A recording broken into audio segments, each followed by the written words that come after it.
एक किसान अपने खेत में इस आस से खूब मेहनत करता था कि एक दिन हमारे खेत में अच्छी फसल होगी जिसे बेचकर अधिक से अधिक लाभ कमाया जाए और वह अपने कर्ज को चुका सके। लेकिन वह उसकी सोच अक्सर गलत साबित हो जाया करती थी क्योंकि वह एक चिड़िया से काफी तंग आ गया था। उसका खेत जंगलों के बीच था। जंगल में अनेक पक्षी थे।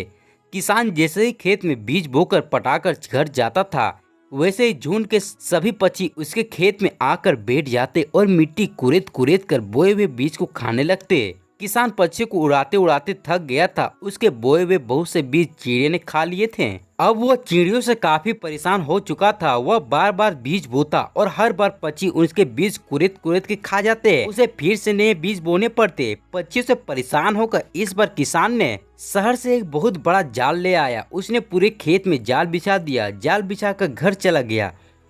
उसने इस बार मन ही मन इस पक्षियों को सबक सिखाने के लिए पूरी तैयारी कर ली थी।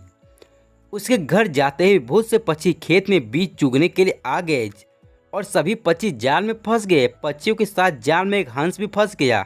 वह खेत में घूम रहे उस पक्षी के साथ आया था और खेत में घूम रहे छोटे छोटे कीड़ों को खा रहा था। सभी पक्षी रात भर उस जाल में फंसे रहे। अगली सुबह जब किसान खेत पर आया तो उसने देखा खेत में लगाए हुए जाल में बहुत से पक्षी फंसे हुए और उन पक्षियों के साथ एक हंस भी जाल में फंसा हुआ है। अब किसान को देखकर सभी पक्षी भयभीत हो गए हैं। किसान जब जाल में फंसी चिड़ियों को पकड़ने लगा तो सारस ने किसान से कहा, आप मुझ पर कृपया कीजिए।